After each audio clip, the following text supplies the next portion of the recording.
You know that feeling when everything seems so perfect, like life has finally stopped testing you and started rewarding you? That was me a year ago. A loving partner, a cozy home, and a job that paid just enough to keep us comfortable. It wasn't extravagant, but it was ours. Or at least that's what I believed. Every morning, we'd sit together over coffee, laughing about nothing in particular. She'd kiss my cheek before heading out the door, always saying, "See you tonight." And I never doubted her, not once. Why would I? We were happy, weren't we? But looking back now, I realize something. Perfection is fragile. One tiny crack, one small lie, and the whole thing shatters. It all started with a text message. A single name I didn't recognize. At first, I thought nothing of it. People have work friends, right? But then those messages became more frequent. Late-night notifications lit up her phone screen, and she'd quickly silence them without even glancing at me. I told myself I was overthinking. After all, why ruin something beautiful by doubting it? But deep down, there was this nagging voice. Quiet at first, then louder. That whispered, "What if it's not as perfect as it seems?" And trust me, I wish I had listened sooner, because what I discovered next changed everything. It's funny how the smallest things can unravel everything you thought was solid. For me, it wasn't some dramatic fight or a screaming match, it was a name. Just one name, popping up on her phone screen late at night when she thought I was asleep. "Who's Alex?" I asked casually one evening, trying to sound indifferent. She barely looked up from her phone, scrolling through something with an intensity that made my stomach twist. "Oh, just a coworker," she said quickly, almost too quickly. Her voice had this lightness to it, like she was brushing off my question before I could even finish asking it. But here's the thing about lies, they don't come alone. They bring doubt with them, and once doubt sets in, it spreads like wildfire. The next day, I noticed little things. The way she laughed a little louder when his name came up in conversation. The way her phone always seemed to be face down on the table whenever I walked into the room. Even the way she'd rush to answer calls in another room, closing doors behind her like she was guarding state secrets. At first, I convinced myself I was being paranoid. Maybe I was jealous. After all, isn't that what people say when you start questioning someone you love? That you're insecure, that you're overthinking? But then came the missed call. I was sitting on the couch, flipping through channels, when her phone buzzed on the coffee table. It was him again, Alex. This time, though, the screen didn't just show his name. It showed a photo. A picture of him smiling, looking far too comfortable for someone who was supposedly just a work friend. My heart sank. Not because of the photo itself, but because of the way she reacted when she saw me staring at it. She snatched the phone off the table so fast it was like I'd caught her holding something dangerous. "You shouldn't snoop," she snapped, her tone sharp enough to cut glass. That moment, the anger in her voice, the defensiveness, it hit me harder than any argument ever could. Because if there was nothing to hide, why did she look so guilty? And just like that, the cracks began to form. After that moment with the photo, I couldn't shake the feeling that something was off. At first, I tried to ignore it, tried to convince myself that maybe I was overreacting. But then the late nights started. She'd always been a light sleeper, someone who hated staying up past 10 unless there was a good reason. So why was she suddenly wide awake at midnight, her phone glowing in the dark like some kind of secret beacon? I'd lie there beside her, pretending to be asleep while my mind raced with questions. Who was she talking to? What were they saying? And why did she feel the need to hide it from me? One night, curiosity got the better of me. She had slipped out of bed again, tiptoeing into the living room as if she thought I wouldn't notice. But I did. I waited a few minutes, then followed her quietly, stopping just short of the doorway where I could see, but not be seen. She was sitting cross-legged on the couch, her face illuminated by the soft blue light of her phone. Her fingers moved quickly across the screen, typing out messages with an urgency that made my chest tighten. Every now and then, she'd pause, staring at the screen like she was waiting for something or someone to respond. Then her lips would curl into a smile, one I hadn't seen directed at me in weeks. I wanted to storm in, demand answers, confront her right then and there, but something held me back. Fear, maybe. Or maybe it was the hope that I was wrong, that this was all just some misunderstanding I could fix without tearing everything apart. But then came the texts. The next morning, I woke up early, unable to sleep. Her phone was lying on the kitchen counter, forgotten in her rush to get ready for work. My heart pounded as I stared at it, torn between guilt and desperation. Finally, I picked it up. Just one glance, I told myself. One glance to put my mind at ease. What I found instead sent ice through my veins. There were dozens of messages from Alex. Messages filled with inside jokes, playful teasing, and comments that felt far too intimate for just coworkers. Things like, "Can't stop thinking about last night," and asterisk, "You're amazing." You know that? Asterisk, each word felt like a punch to the gut, leaving me breathless and reeling. And then there was the worst part, the timestamps. These weren't casual check-ins during the workday. They were late-night conversations, hours spent texting long after I'd fallen asleep. Hours she should have been spending with me. I dropped the phone back onto the counter, my hands shaking. How could she do this? How could she sit across from me every evening, smiling and laughing, while hiding this whole other life behind her screen? That's when I realized I didn't know her anymore. Not really.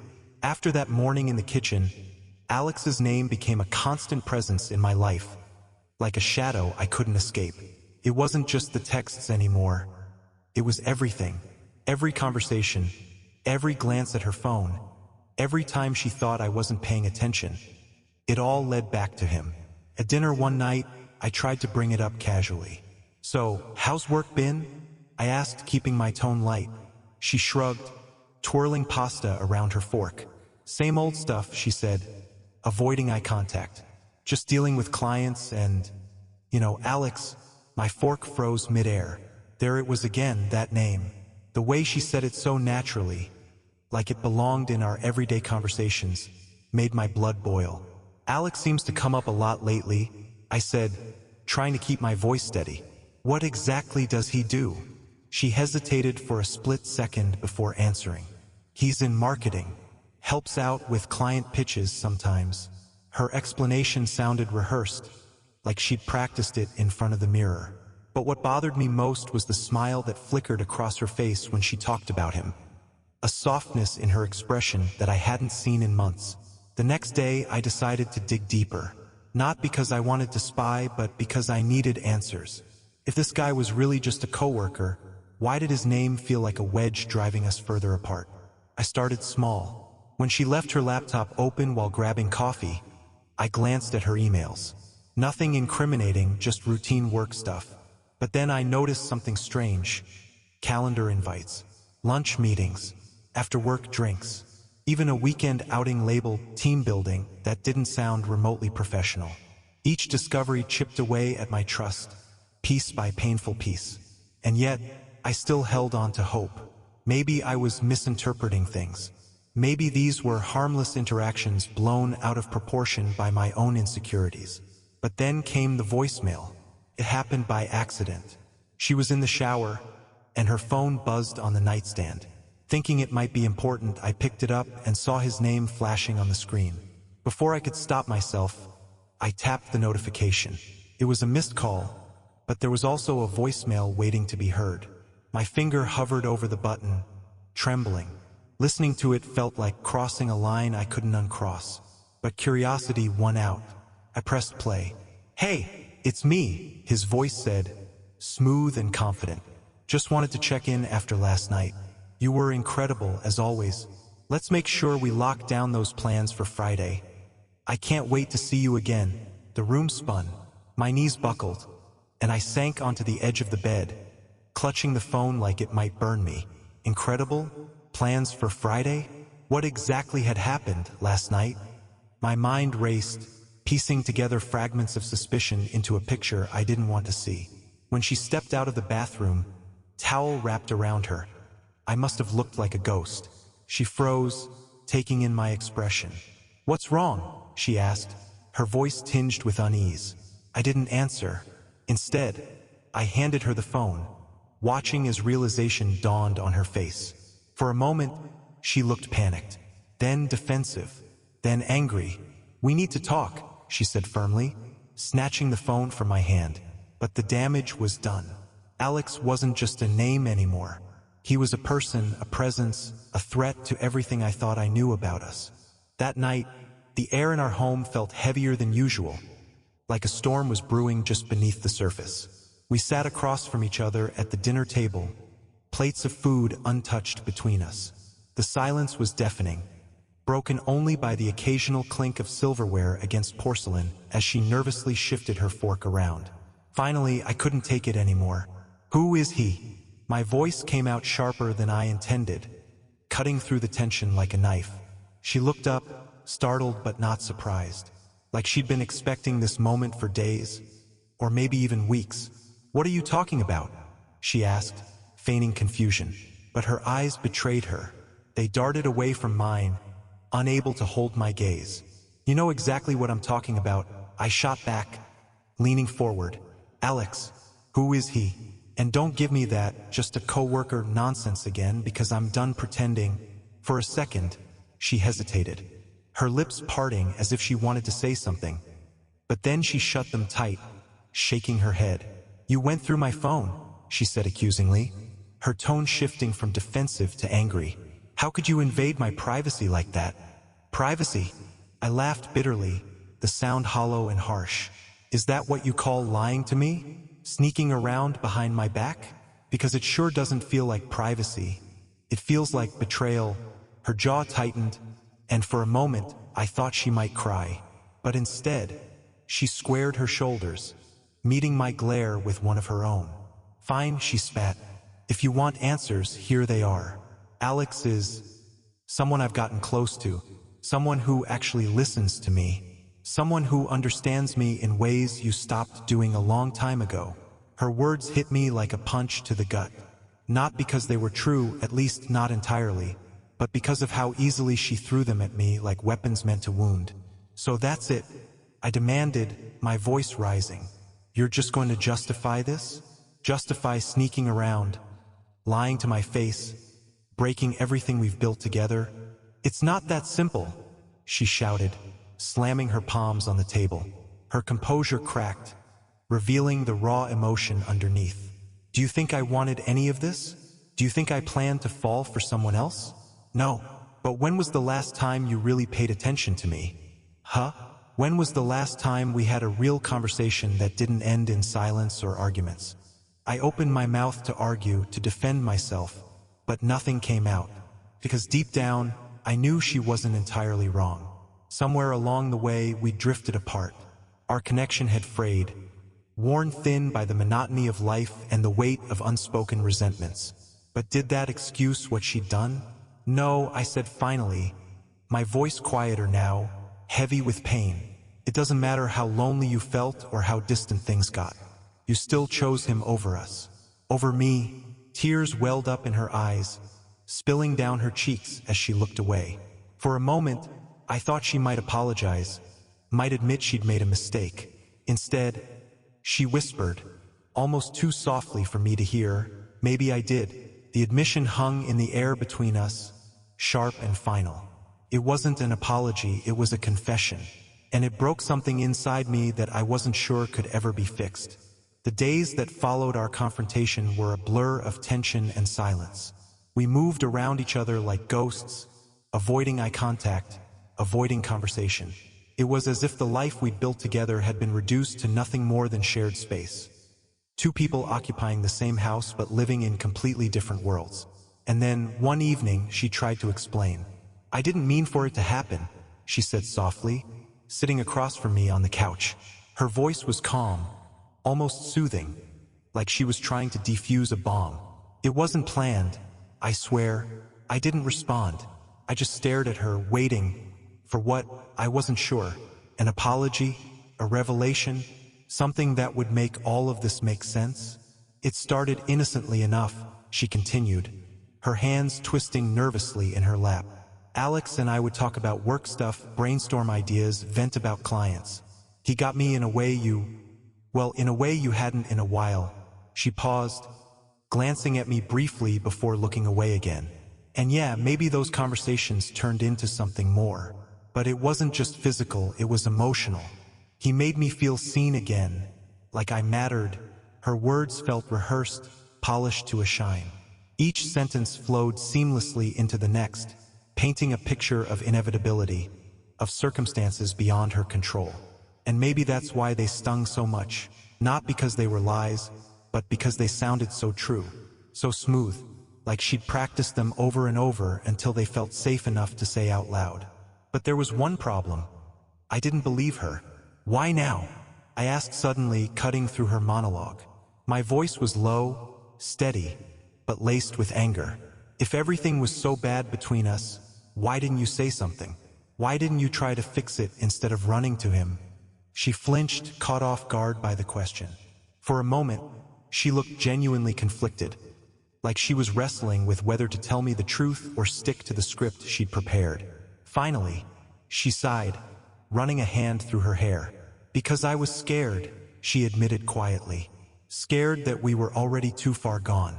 Scared that no matter what I said or did, things wouldn't change. Her vulnerability caught me off guard. For the first time since this nightmare began, I saw a crack in her armor. A glimpse of the woman I used to know, the one who loved me enough to fight for us. But just as quickly as it appeared, it vanished, replaced by the same practiced composure she'd worn since the beginning. And Alex? I pressed, my tone harder now. What does he want? Does he know about me? About us? She hesitated, her fingers fidgeting with the hem of her shirt. He knows, she said finally, her voice barely above a whisper. But he says he can give me things you can't. Things I need. The room went silent. Her words hung in the air like smoke, thick and suffocating. I wanted to scream, to demand how she could throw away years of love and trust for someone she barely knew. But deep down, I already knew the answer. This wasn't about Alex, or at least not entirely. This was about us. About the cracks in our foundation that had been there long before he ever came into the picture. You're lying, I said finally, my voice cold and hollow. Not about him, but about yourself. You're scared, yeah, but not of me. You're scared of being alone, of having to face the mess we've become without someone else to lean on. Her eyes widened, shocked by the accusation. But she didn't deny it. Instead, she looked away, tears streaming silently down her face. And in that moment, I realized something. The lie wasn't just hers. It was ours. Together, we'd built a story of perfection that couldn't withstand the weight of reality. And now it was crumbling around us. After that conversation, I couldn't just sit still. Her words, her excuses, had only deepened the pit of doubt in my stomach. If she thought I was going to accept her explanation and move on like nothing happened, she was wrong. Dead wrong. I needed answers, real ones. And if she wasn't willing to give them to me, I'd find them myself. It started with small things. Things that seemed harmless at first but quickly spiraled into something much bigger. I began paying closer attention to her routines, noting every detail. When she left for work, who she called during lunch breaks, how long she stayed out after hours. At first, it felt invasive, even cruel. But the more I watched, the more patterns emerged. Patterns that painted a picture far darker than I wanted to believe. One afternoon, while she was in the shower, I found myself standing in front of her phone again. This time, though, I didn't hesitate. I unlocked it. She'd forgotten to change the passcode, and opened her messages. My hands trembled as I scrolled through weeks' worth of conversations with Alex. Some were mundane, work-related banter, casual jokes, but others made my blood run cold. Can't wait to see you tonight, one read. I've been thinking about you all day, another said. And then, the worst, I love how you look at me. No one's ever looked at me like that before. Each message felt like a knife twisting deeper into my chest. But what hurt most wasn't the words themselves, it was the timestamps. Late nights, weekends, times when she should have been with me, but the texts weren't the end of it. As I dug further, I stumbled across something even more damning. Photos. Hidden in a folder buried deep within her gallery were pictures of them together, smiling, laughing, looking at each other in ways that left no room for denial. One photo showed them sitting close at a restaurant booth, his hand resting casually on hers. Another captured them mid-laugh, their faces inches apart. They looked happy, genuinely happy, the kind of happiness we used to share, but hadn't in months. I felt sick, betrayed, furious, but beneath all those emotions was something else. Determination. I needed proof not just for myself but for closure, because if I was going to lose her, I deserved to know exactly why. So I decided to follow her. The next evening, she told me she was working late, a story I'd heard too many times before. Instead of questioning her, I nodded and let her leave. Then, once she was gone, I grabbed my keys and followed her car from a safe distance. She drove downtown, weaving through traffic until she finally pulled into the parking lot of an upscale café. My heart sank as I parked a few spaces away, watching her step out of the car and glance around nervously before heading inside. Through the window, I could see him waiting for her. Alex. He stood up as she approached, pulling her into a hug that lingered just a second too long. They sat down together, laughing and talking like old friends, or maybe something more. Every smile, every touch, felt like salt in an open wound. For over an hour, I sat there watching them. Part of me hoped they'd argue, that she'd storm out and come home to me, but they didn't. Instead, they ordered dessert, shared bites, and laughed like the world outside their little bubble didn't exist. When they finally left, walking side by side with their arms brushing against each other, I knew I couldn't keep pretending. Whatever this was between them wasn't fleeting or accidental. It was real, and it was killing us. As I drove home alone, my mind raced with questions. What was I supposed to do now? Confront her? Walk away? Or try to salvage what little remained of our relationship? One thing was certain. I couldn't ignore the truth anymore. The next day, I couldn't shake the image of them together at that cafe. Her laughter, his hand brushing against hers, the way they leaned in close, sharing secrets like I didn't even exist. It replayed in my mind over and over, each memory sharper and more painful than the last. But as angry as I was, as betrayed as I felt, there was something else gnawing at me, something darker. I needed to know how far this had gone. That evening, I made a decision. If she could lie to my face, if she could sit across from me and pretend everything was fine while sneaking off to meet him, then I owed it to myself to uncover the truth. No more guessing, no more second guessing. I was done playing her game. So when she told me she'd be working late again, I didn't argue. Instead, I waited until she left, then followed her once more. This time, though, I wasn't just going to sit in my car and watch from afar. I was going to confront them, to force the truth out into the open where neither of them could hide.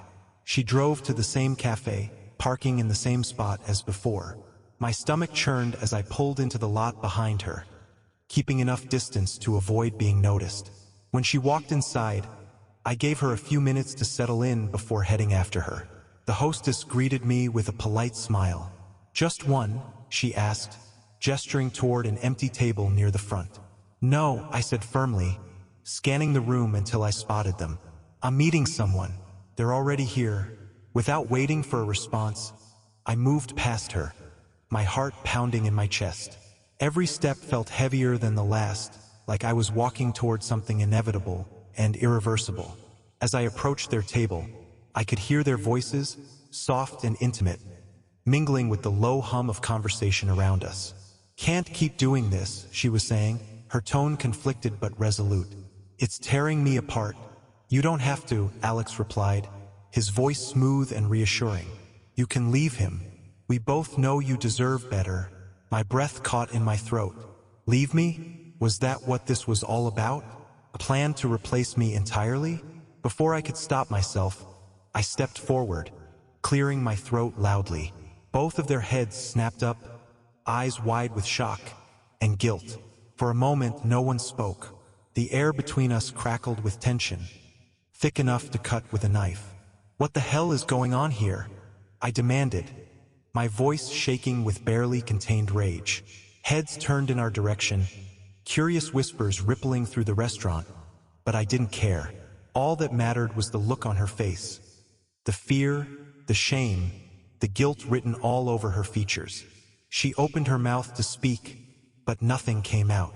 Instead, she glanced at Alex, who looked equally stunned. Neither of them had expected me to show up. Not here, not now. This isn't what it looks like, she finally stammered, her words tumbling out in a desperate rush. I swear, I wasn't planning anything. Save it, I interrupted, cutting her off before she could spin another lie. I've seen the texts, the photos, heard everything you just said. Don't insult me by pretending this is some innocent misunderstanding. Her shoulders slumped, defeated. She knew she'd been caught. And yet, instead of apologizing or trying to explain, she simply sat there, tears welling up in her eyes. It was Alex who broke the silence. Look, man, he began, leaning back in his chair with an infuriating calmness. I get that you're upset, but this isn't your business anymore. She's made her choice. His words hit me like a punch to the gut. Made her choice? As if she hadn't spent years building a life with me. A life she was now throwing away without so much as a backward glance. I think you'll find it is my business, I shot back, my voice rising. Because last I checked, she's still my partner. Or did you forget that part when you decided to swoop in and steal her away? The entire restaurant had gone quiet now, every eye trained on us. But I didn't care. Let them watch. Let them see exactly what kind of person he was, and what kind of mess we'd become. And then, in the middle of the chaos, she stood up. Not to defend herself or apologize, but to walk away, leaving me standing there, alone, with nothing but questions and heartbreak. The moment she stood up, I knew this wasn't just about uncovering the truth anymore. This was about confronting it head-on, about forcing her to face what she'd done and making her choose. Me or him, us or whatever this was. Where do you think you're going? I demanded, my voice sharp enough to cut through the tension in the room. She froze mid-step, her back to me, but she didn't turn around. Instead, she hesitated, her shoulders rising and falling with a shaky breath. I can't do this right now, she whispered, more to herself than to me. Her voice was barely audible over the murmurs of the other diners, who were now fully invested in our drama. But I wasn't about to let her slip away, not after everything I'd seen, not after everything I'd heard. Oh no, I said, stepping closer until I was standing directly behind her. You don't get to run from this. Not this time. She finally turned to face me, her eyes red and swollen, tears streaming down her cheeks. For a split second, I almost felt sorry for her. Almost. But then I remembered the lies, the betrayal, the way she'd looked at him like he was the center of her world. And the pity vanished, replaced by anger. This is ridiculous, Alex interjected, standing up now too. His tone was calm, but there was an edge to it, a smugness that made my blood boil. You need to leave her alone. Can't you see she's trying to move on? Move on, I spat, rounding on him. From what? A relationship she never even tried to fix? Or did you just swoop in and convince her she was better off without me? His jaw tightened, and for the first time his cool facade cracked. Don't act like you're some innocent victim here, he shot back, his voice rising to match mine. If you were such a great partner, maybe she wouldn't have needed someone else. The words hit like a slap across the face, but they also stung because deep down, I knew there was truth in them. We weren't perfect, far from it, but that didn't give him or her the right to tear us apart. This isn't about you, I snapped, turning back to her. It's about her, about us. So tell me, right here, right now, what do you want? Him or me? Her eyes darted between us, panic flashing across her face.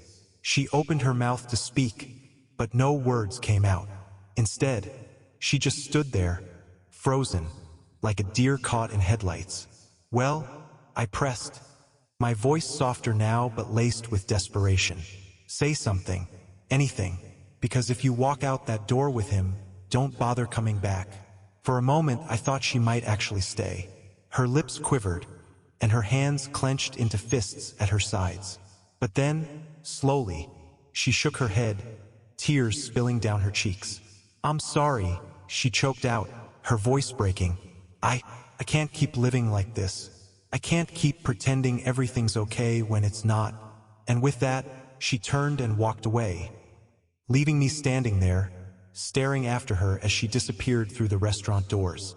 The restaurant doors swung shut behind her, and for a moment, I just stood there, stunned, humiliated, and utterly lost. The weight of what had just happened pressed down on me like a physical force, making it hard to breathe. She was gone, really gone.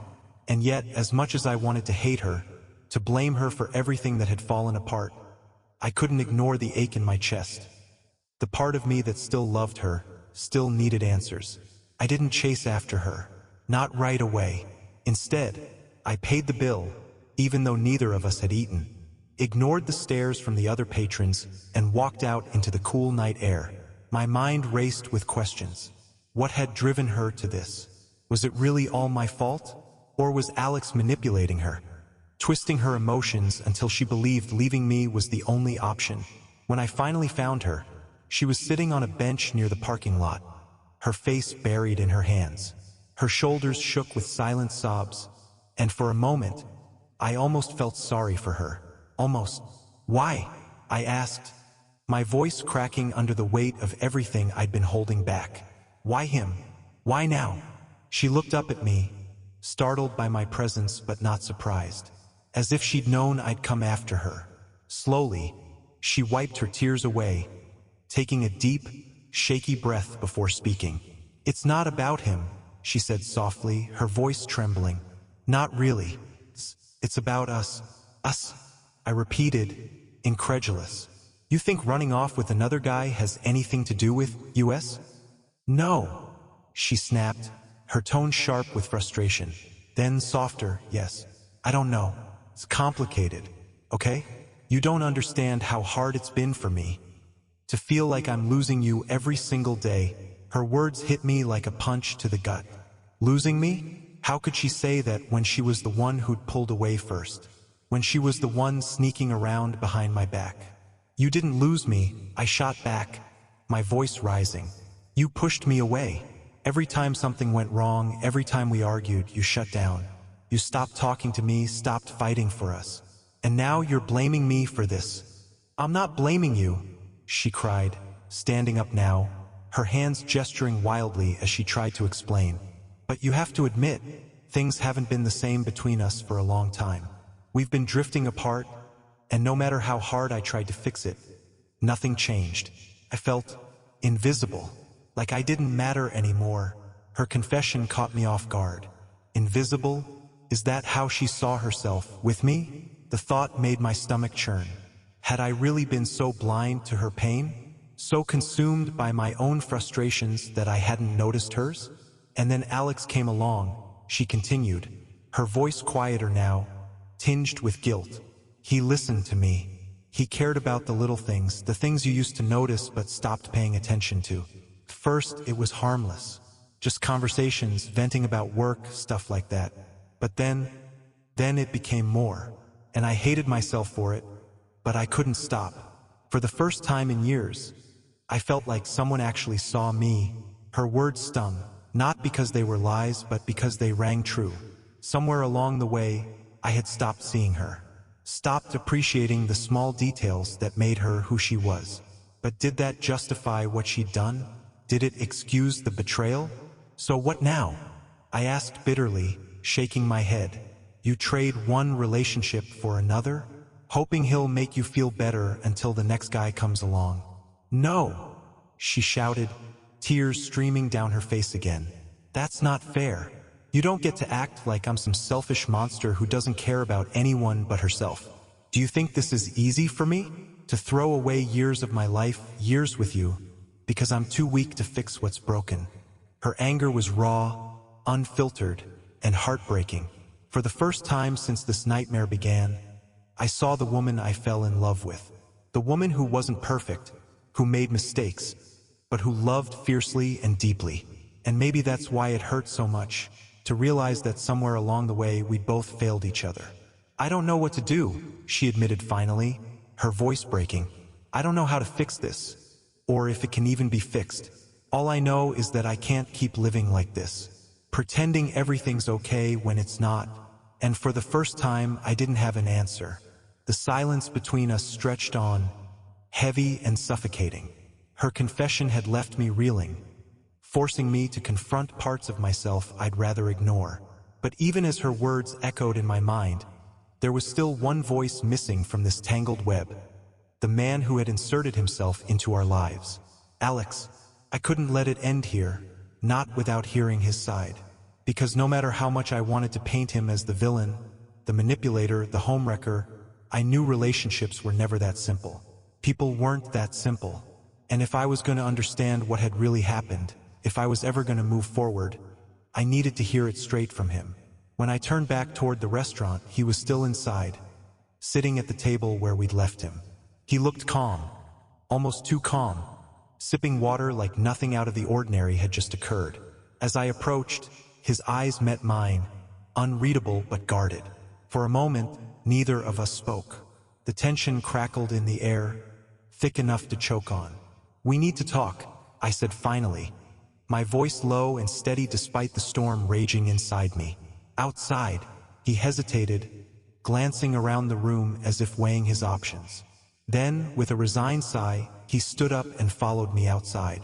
We walked a few paces away from the restaurant doors, stopping beneath a flickering street lamp that cast long shadows across the pavement. "What do you want?" he asked, crossing his arms over his chest. His tone was clipped, defensive, but not entirely hostile. Like he already knew why I'd brought him out here. "I want the truth," I shot back, stepping closer until we were face to face. "Your version of it. Not hers, not mine, yours." "Why her? Why now?" He studied me for a moment, his jaw tightening before he responded. "You really don't get it, do you?" he said, shaking his head. "This isn't about me swooping in or stealing her away. This is about two people who found something real when they least expected it." "Real?" I scoffed, incredulous. "You call sneaking around behind my back real? Manipulating her emotions while she's vulnerable? That's your idea of love?" "It wasn't manipulation," he snapped, his composure cracking slightly. "Yeah, maybe it started off innocent, just work stuff, casual conversations. But then I saw her, really saw her. The way she lit up when she talked about her passions, the way she laughed when she thought no one was watching. She's incredible, okay? And you didn't see any of that anymore." His words hit me like a freight train, knocking the wind out of me. Because as angry as I was, as betrayed as I felt, I couldn't deny the truth in what he was saying. Somewhere along the way, I had stopped seeing her. Stopped appreciating the little things that made her unique. And Alex, he'd noticed them. "That doesn't give you the right," I growled, my fists clenching at my sides. "Just because I messed up doesn't mean you get to waltz in and fix things your way. You don't know her like I do. You don't understand what we've been through." "You're right," he admitted, surprising me with his candor. "I don't know her like you do. Maybe I never will. But here's the thing, you can't force someone to stay if they're unhappy. No matter how much you love them. No matter how hard you try to hold on. Sometimes people just drift apart." His honesty caught me off guard.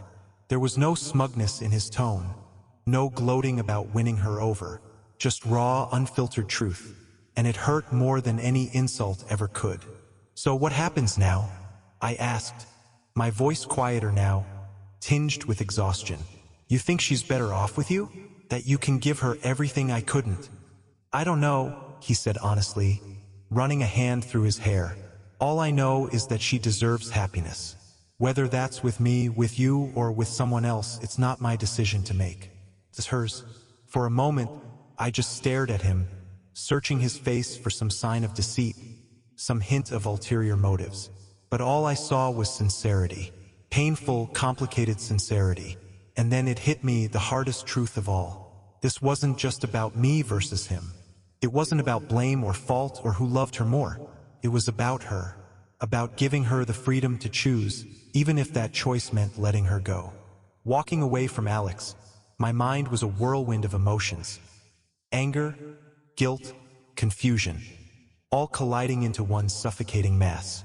His words echoed in my head, relentless and unrelenting. "She deserves happiness.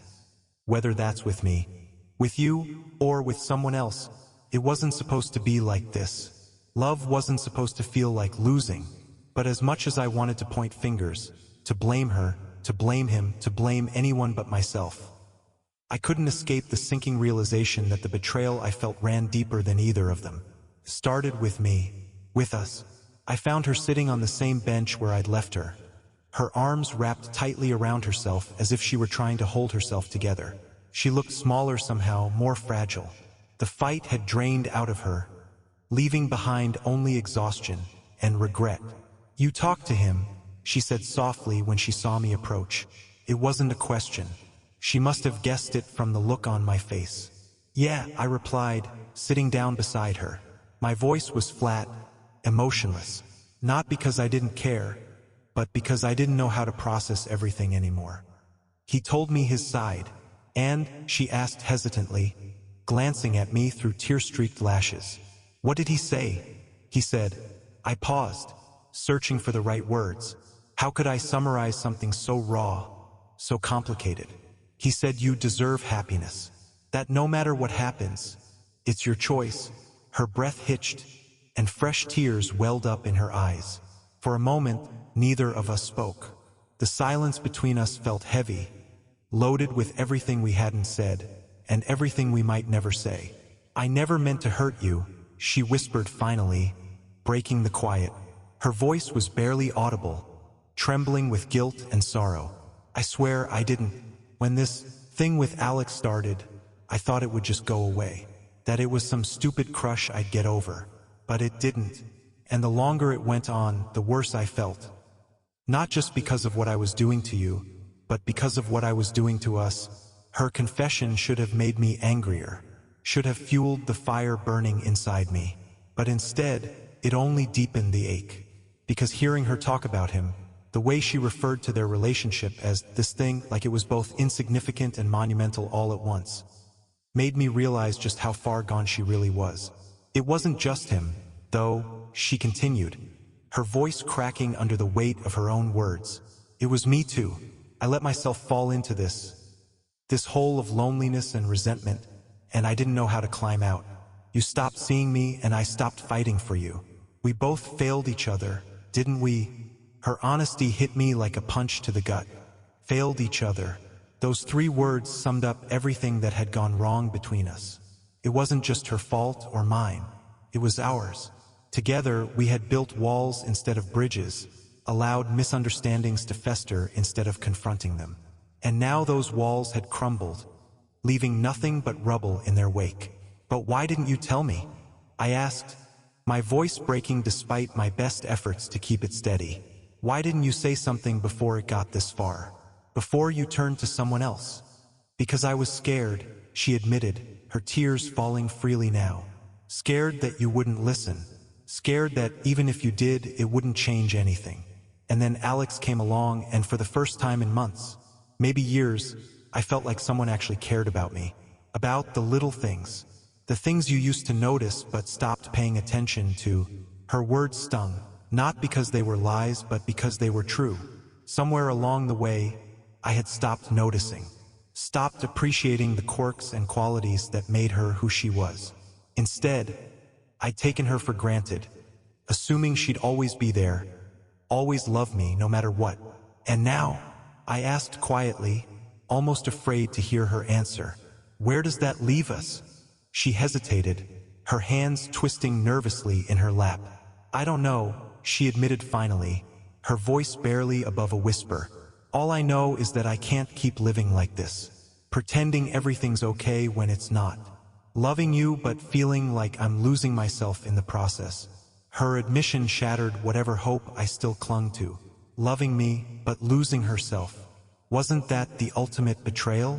To love someone so much that you lose sight of who you are? "I'm sorry," she said again, her voice choked with emotion. "For everything. For hurting you. For lying. For not being strong enough to fix us before it got this far." And for the first time, I believed her. Not because I forgave her. Not yet. But because I saw the pain in her eyes, the guilt weighing her down. This wasn't easy for her. Maybe it never had been. But as much as I wanted to hate her, to walk away and never look back. I couldn't, because beneath all the anger and betrayal, I still loved her, still cared about her, and maybe that was the hardest truth of all, that loving someone didn't guarantee a happy ending. Sometimes it just guaranteed heartbreak. The days that followed felt like living in a fog, blurry, disorienting, suffocating. Every moment dragged on endlessly, yet somehow the hours slipped through my fingers before I could grasp them. I moved through life mechanically, going through the motions without really feeling anything at all. Wake up, shower, eat, work, sleep, repeat. But no matter how hard I tried to distract myself, her words haunted me. Loving you but losing myself. How had it come to this? How had we gone from sharing a life, a future, to standing on opposite sides of an emotional chasm too wide to cross? The questions swirled in my mind, relentless and unanswerable. And with each passing day, the weight of it all pressed down harder, until I wasn't sure I could take another step forward without crumbling completely. But then came the breaking point, the moment when the fragile shell I'd built around myself finally cracked. It happened one evening, after another sleepless night spent staring at the ceiling, replaying every argument, every missed opportunity, every lie. She wasn't home. Not that she'd been spending much time there lately, and the silence of the house was deafening. It wasn't peaceful. It was oppressive, like the walls were closing in on me. I needed air, space, something to make the noise in my head stop, even if only for a moment. I grabbed my keys and walked out into the cool night, not caring where I ended up as long as it wasn't here. The streets were quiet, bathed in the pale glow of streetlights, and for a while, I just drove aimlessly, letting the hum of the engine drown out my thoughts. But eventually, I found myself pulling over near the park where we used to go on weekends. Back when things were simpler, back when we were happy, or at least when I thought we were.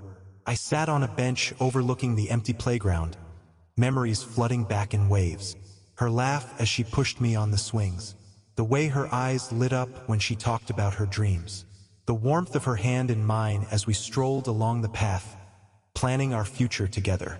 All those moments felt so distant now, like they belonged to someone else's life, someone else's love story.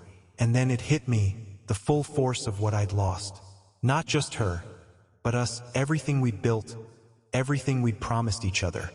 It was gone, irreparably broken, and no matter how hard I tried to hold on to hope, to believe that maybe, just maybe, we could find our way back to each other, deep down I knew it wasn't possible. Some things can't be fixed. Some wounds run too deep. Tears streamed down my face, hot and uncontrollable, as the reality of it all crashed over me like a tidal wave. This wasn't just heartbreak. It was devastation, a complete and total shattering of everything I thought I knew about love, trust, and happiness. For the first time since this nightmare began, I let myself feel it. All of it.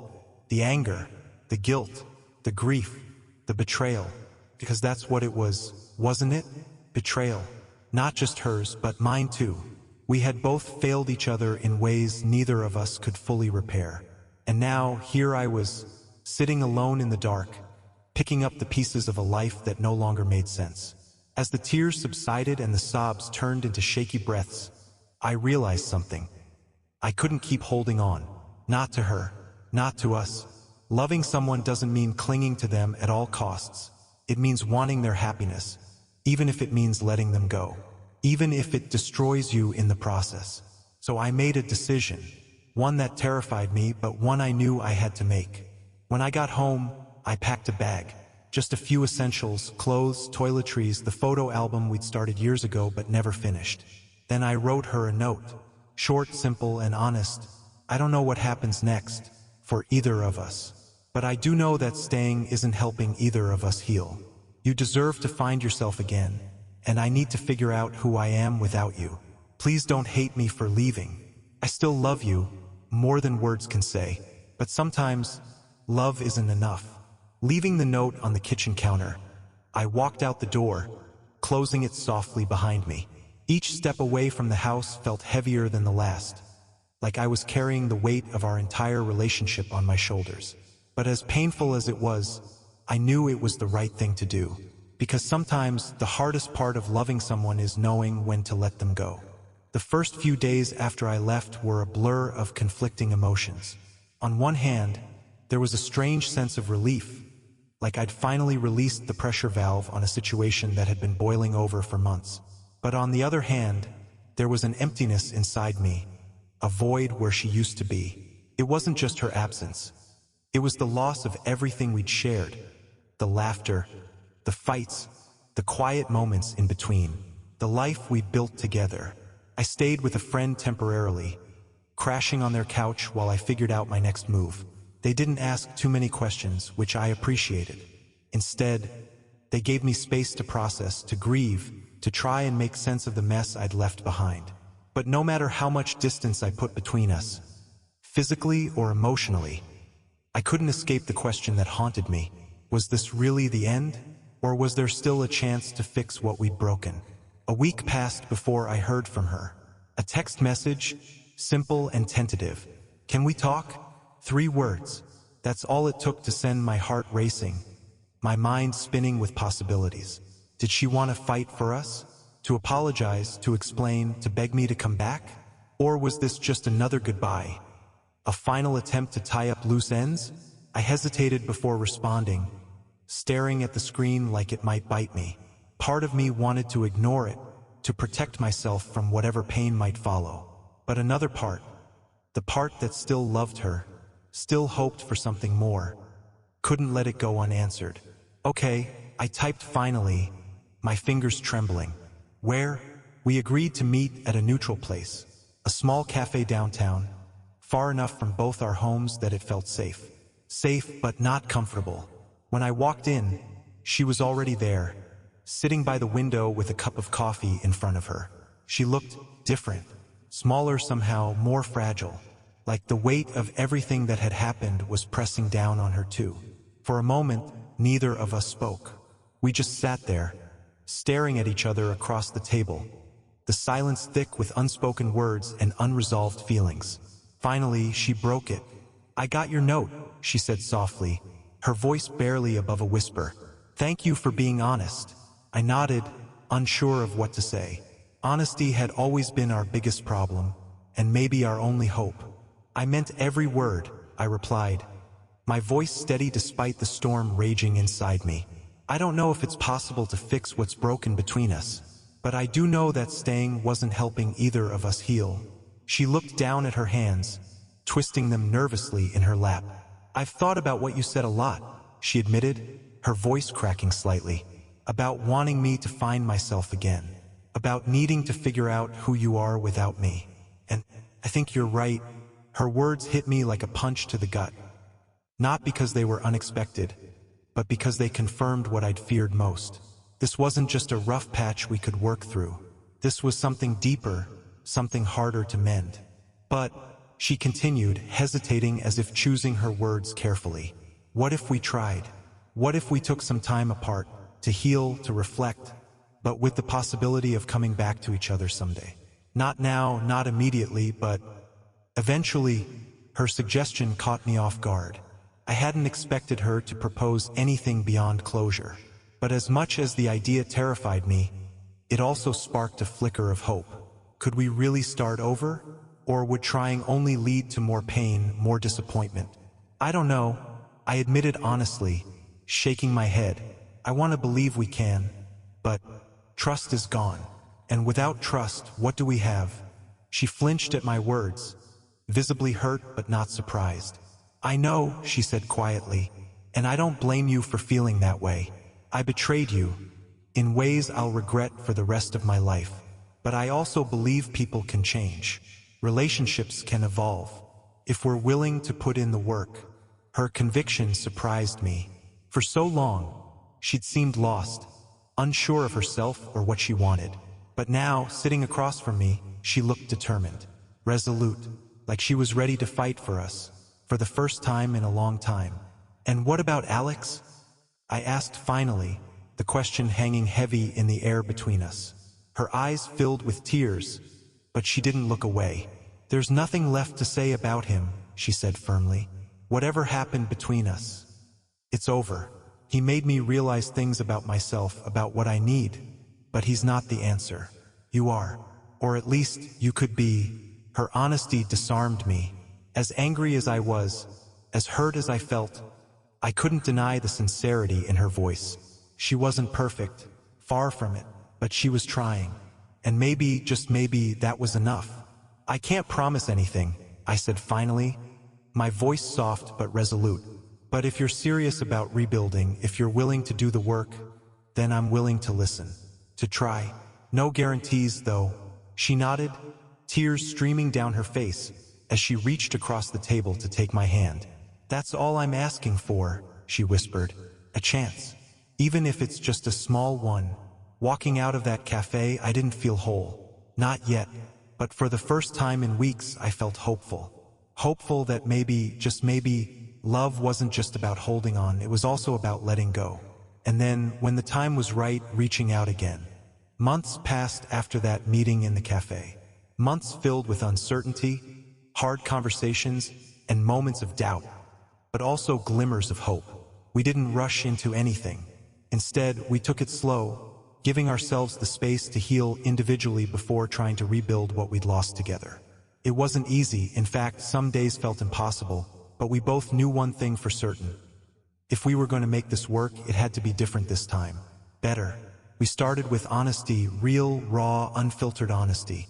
No more hiding behind smiles or pretending everything was okay when it wasn't. Every week, we sat down and talked about how we were feeling, what we needed, and where we stood. Some conversations were painful, dredging up old wounds that hadn't fully healed. Others were lighter, filled with laughter and memories of happier times. But each one brought us closer, not just to each other, but to understanding ourselves. Then came forgiveness, or at least the attempt at it. Forgiveness isn't something you can force. It's something you have to choose over and over again, even when it feels impossible. There were days when I wanted to hold onto my anger, to let bitterness consume me. And there were nights when she cried herself to sleep, overwhelmed by guilt and regret. But through it all, we kept reminding ourselves why we were fighting for this, for us. Because despite everything, we still loved each other. Deeply, imperfectly, unconditionally. Rebuilding trust was the hardest part. Trust isn't rebuilt overnight. It's earned in small, consistent actions over time. Little things mattered. A text to say she'd be late, a phone call during lunch breaks, showing up when she said she would. Each gesture, no matter how small, helped chip away at the walls we'd built between us. Slowly but surely, those walls began to crumble, replaced by something stronger. Faith. Faith that we could do this, that we were doing this.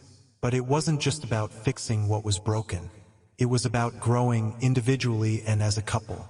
She rediscovered parts of herself she'd forgotten, passions she'd set aside for the sake of compromise.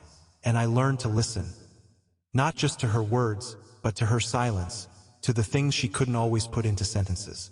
Together, we became better versions of ourselves, not because we had to, but because we wanted to, for each other. One evening, months later, we found ourselves back at the park where I'd sat alone on that breaking point night. This time, though, we weren't sitting in silence.